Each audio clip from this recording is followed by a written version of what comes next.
Credit card defaults are skyrocketing across America, something that suggests we could be seeing the beginning stages of what we saw happen in 2008 happen right now. And in particular, it's US consumers on lower incomes that are facing the biggest loan stress. With Austin Goolsbee, president of the Chicago Federal Reserve, saying that consumer delinquencies were one of the most concerning economic data points at this moment, particularly for a credit card company like Capital One. Capital One is the fourth biggest credit card issuer in America, and they just reported an astronomical 5.9% charge-off rate on their credit cards, which is the highest charge-off rate that we have seen since the 2008 to 2011 financial crash. In fact, this charge-off rate's gone up by more than 230% over the last 2 years in relative terms. And when a bank or card issuer does a charge-off, it means that they're shutting down the account of the person who failed to pay the bills. And so the fact that Capital One, the fourth biggest card issuer in America, is reporting such a big surge in charge-offs is a major concern for the US economy right now. It suggests that consumers are starting to crack. After 3+ years of inflation and crazy spending, they can no longer do it anymore. And so potentially the way to think about these credit card defaults, everyone, is that they're a leading indicator of what's coming in the economy. It's basically showing that the most exposed people in society right now, they're starting to crack. They are starting to bend under the pressure of just how expensive it is to live today in American society. And so, what I think this means for you guys out there, as viewers of my channel who are trying to understand the economy and project where stocks and housing and all these asset classes are heading, the message is clear. Underneath the surface, things are starting to break. And unfortunately, folks, it's not just Capital One. There's other card issuers here that are also having problems, including number 6, Discover. Discover is also having big issues. Because their charge-off rate, the orange line, has also spiked up to 5.7%, which is, once again, the highest we've seen since 2008 to 2011 financial crash. So we have the number 4 biggest card issuer in America, Capital One, and the number 6 biggest card issuer, Discover, both reporting skyrocketing charge-offs. And the thing that's scary to me about this is that this is happening while the job market and labor market is still, let's just call it solid. The job market is still solid at the very least. The unemployment rate is only 3.8%. Initial unemployment claims are very, very low. And so we're not seeing widespread layoffs yet. We're not seeing the type of layoffs you would expect to see in a major recession. But despite the fact that most people still have jobs, they're still defaulting on their credit cards at the highest rate in decades. What do these credit card defaults turn into? And what does the impact on the housing market and stock market turn into if the unemployment rate were to spike, if job losses were to increase? Well, it probably wouldn't be pretty, everyone. Back in 2008, the unemployment rate got up to 10% by 2009-2010. And that 10% unemployment rate corresponded with about a 9 to 10% charge-off rate from Capital One and Discover. So you could see we're still kind of in this preliminary stage like we were back in early 2008 to mid-2008, where we haven't really seen the shoe drop yet on the economy. But boy, pressure is building today, just like it was building in 2007, right before the bottom came out. And one concerning indicator regarding the job market that I'm seeing is a decrease in job openings. It seems like a lot of businesses, while they haven't done like huge mass layoffs yet, they have stopped hiring for new positions. And this is kind of maybe the prelude to seeing big layoffs, is when the companies stop hiring. And there's a data set that I want to show you guys right now. And it comes from Indeed.com, the online jobs database and jobs warehouse. They provide a public data set that shows you the trend in job openings over time. And that trend is showing some very alarming things that I think you guys need to be made aware of. So look, folks, if we go to Indeed.com and go to their hiring lab, they have a couple charts here. I want you to pay attention to the first chart. It's the number of job postings on Indeed. And you can see immediately the number of job postings is down 13% year over year to an index level of 115. But not only that, folks, it's way down from the peak that occurred during the pandemic. In fact, we can see that job postings peaked in late 2021 at an index value of 164, which meant 64% more job openings than there were directly prior to the pandemic. So there was a big boom in hiring. And ever since late 2021, we've just seen the job openings incrementally keep going down. And they keep going down. And actually, through the start of 2024, they've just continued to go down while so many people are trying to say that we're in some type of economic recovery or the economy is doing well. Indeed is just showing fewer and fewer jobs on their website, now down to an index level of 115, which is only 15% higher than it was 4 years ago.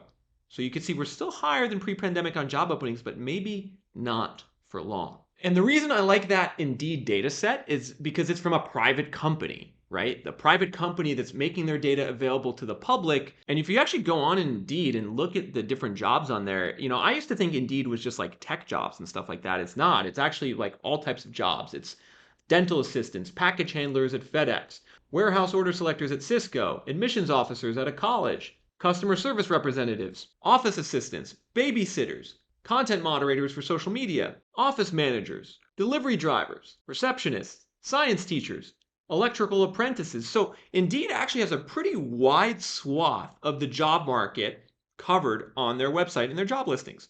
And so a huge deceleration in job openings from an index of 164 to 115 over 2 years, that's a major slowdown, especially in certain cities and states, everyone. This was the crazy thing about this Indeed data as I dug into it.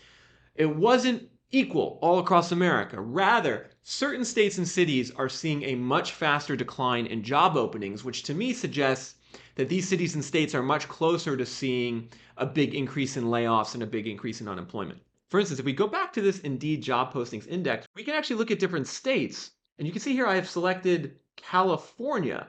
And what do you notice in California?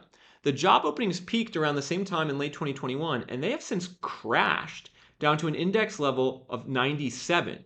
So today in California, there are fewer job openings on Indeed than there were prior to the pandemic. So California is in a jobs openings recession right now, particularly in San Francisco and San Jose, everyone. Look at this. The index levels in San Francisco and San Jose are at 71 and 73, indicating a 27 to 30% drop in job openings in the Bay Area. Now, there's lots of people trying to say that there's some type of economic revival in tech in the Bay Area right now. They say the AI boom is causing all these new jobs. Well, they're not showing up on Indeed. They're not showing up on job postings websites. So I wonder actually if this downturn in tech especially is getting worse, even though a lot of people think it's actually getting better because there's an AI stock boom. Like maybe the boom in AI stocks and tech stocks is just kind of a mirage. And this job openings data is actually telling you kind of really what's going on. And I'm going to cover more of these different cities and states in terms of these job opening indexes because this is data you kind of have to track. Especially if you're someone who wants to invest in real estate or buy a house in your city or state, you're going to want to know if the jobs market is improving, stagnating, or going down. I want to go back to the credit card issue for a second, everyone, because the fact that Americans are just defaulting on their credit cards at the highest rate in 15 years and getting charged off, I mean, that's a major, major problem. And one of the big compounding factors here, in addition to Americans running out of money, is the fact that interest rates now have been hiked up. And because interest rates have been hiked up and because the Fed is refusing to cut interest rates, the interest on credit cards, if you don't pay your bill, is astronomical. Like there's credit cards out there that have 20, 25, even 30% interest rates if you're late on your payment. For instance, if we go on Capital One's website and we take a look at the credit cards that are popular, we can see here one of their popular ones is the Quicksilver credit card from Capital One. And I actually had this credit card maybe 6 or 7 years ago, because 6 or 7 years ago, you used to get 20% off Uber rides if you paid with your Capital One Quicksilver credit card, which is why I had it. I don't believe they have that deal anymore, but this is a popular one with people because they give unlimited 1.5% cash back on every purchase. So that's the other thing. Capital One, they give pretty good cash back rewards. However, let's just look at some of the fine print.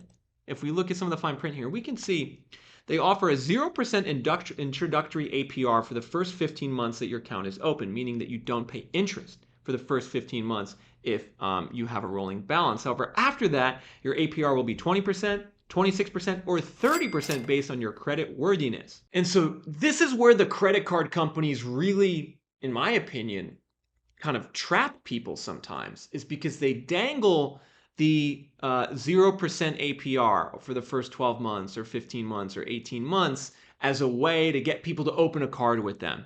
And it almost kind of conditions people to not paying their bill or not paying their bill on time because, oh, hey, you're not going to get charged interest.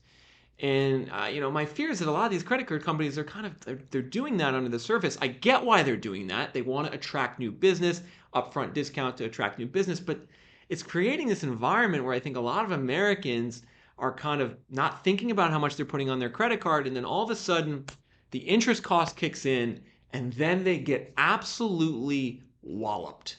They get absolutely walloped with the payments and how much their balance grows month after month, and things become a real problem. How big of a problem? Well, according to ABC News, Americans' credit card debt hit a record 1.1 trillion earlier this year, everyone. Over 1 trillion in outstanding credit card debt. It increased by 50 billion in the fourth quarter of 2023 alone. This was according to the New York Fed's quarterly report on household debit and credit. And in a potentially concerning sign for consumers in the broader economy, the number of Americans who are late making their credit card payments is also ticking up, with delinquencies increasing across all age groups, with borrowers between the ages of 30 and 39 missing their payments at especially fast rates. So that's the millennial population right there, 30 to 39. In addition, New York Fed researchers told reporters that in the case of credit card defaults, it looks like things have reverted to a level that is worse than pre-pandemic. And that's not good, everyone. That's not good. And I'm not trying to be negative here in this video or on this channel. It just is that when you look at this data and you look at reports from the New York Fed or Capital One or Discover on these card defaults, you can't help but say there's a problem developing in the economy, and it's a problem that really is not getting enough press. Like, I was shocked when I did the research for this video and I Googled like Capital One's earnings report and looked for news articles. Like, there wasn't a single news article talking about Capital One's charge-off rate being the highest since 2008 to 2011. And I said to myself, how is that possible? How are all of the mainstream news websites like ignoring this data that's saying that consumers are massively struggling? I mean, this is a huge deal. Consumers and Americans need to know this information because it has huge impacts on like the personal decisions that you're going to make with your finances, as well as your expectations for where the economy and stock market and housing market's going to head in the future. And ultimately, my fear is that eventually consumers are going to have to tap out on spending.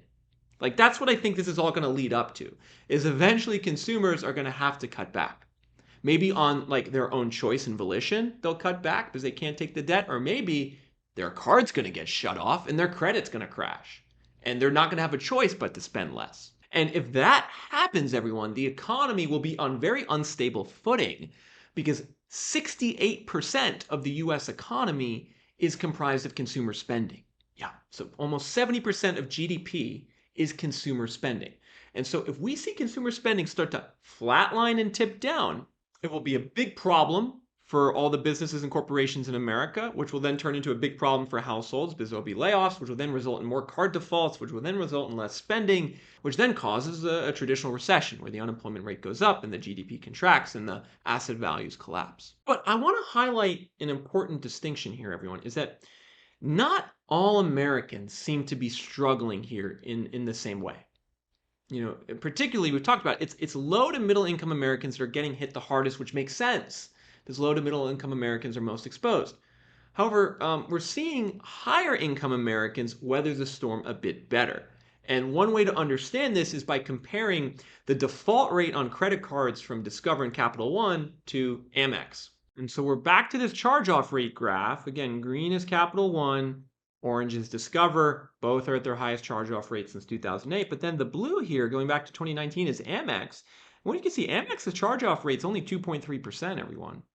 So AMEX's charge-off rate, the uncollectible accounts, is half that of Discover and Capital One. And it's actually still basically at pre-pandemic levels. So we haven't seen yet AMEX show a charge-off rate or a default rate above pre-pandemic levels. And the reason being is that Amex's cardholders tend to be much higher income. In fact, the average income of an Amex Platinum member is over $700,000 a year. And so this speaks to the divergence in fortunes in the American economy. Wealthier people with Amex cards, they're still spending, they're not going to default as much. Whereas everyone else, well, they're struggling. And this struggle is starting to show up and a lot of corporate earnings reports, everyone. We're talking about companies like Starbucks and McDonald's and KFC, Peloton, JetBlue, Southwest. These big corporations are all coming out with earnings reports in the last month saying, hey guys, revenue's down, or we're forecasting revenue to be down, the consumer is weakening. And I think for me, the one data point I'm going to look at to signify a turn in the economy is a data point called the personal savings rate. So if you're someone who wants to take this data and say, okay, how can I maybe forecast or understand when there's going to be a shift down in the economy, down in spending, you're going to want to look at this personal savings rate because it tends to be highly correlated with shifts in the economic cycle. And what you could see here, everyone, is that the personal savings rate, the average amount that the typical American saves, is near a record low, only 3.2%. Personal savings rate of 3.2% in early 2024. You can see that the only other times it's been this low were in the middle of 2022 when we had 10% inflation, and we're in 05, 06, 07, right before the biggest crash of all time. So you can see actually that the long-term average personal savings rate is 8.5%. So this is a sign of like a healthy economy, like we had maybe right before the pandemic, like in 2019, Americans were saving 8.5% of their income. That's a sign of a more healthy economy. Like Americans shouldn't have to spend all their income like they are today to keep the economy going. But what I want you to pay particular attention to is like the shifts that occur right before a recession. So for instance, like in 1999, the savings rate was also very low, 3.7% at the peak of the dot-com bubble.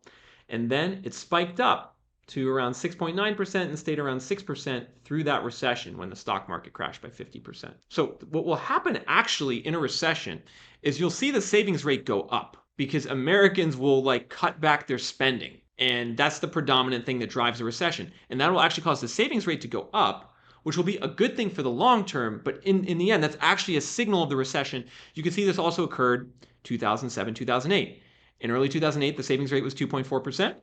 Then it spiked up to 7.8% a year later and was the indication of like a huge recession where consumers were cutting back. And so the point being, folks, we'll know that the economy is really starting to hit a snag when this personal savings rate starts going up to 4%, 5%, 6%.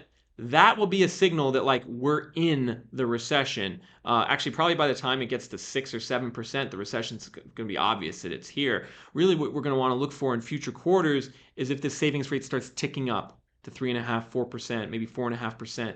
That will be a signal that the huge levels of credit card debt, the credit card defaults, are weighing enough on the American consumer to really cut back spending. And we're already starting to see some of those signals in the corporate earnings profiles. And so what I would suggest you guys do, everyone, if you want to be kept in the loop on what's going on here with this news, with the credit cards and the corporate profiles and reporting and the updates on the economy, hit that subscribe button and turn your notifications on. This data and information is going to really help you get a better sense of where the economy is trending into the future. Also, leave a comment below and let me know what you thought of this video. Particularly, are you someone who's struggling with credit card debt and credit card interest? Do you know someone who is? Let us know your story in the comment section.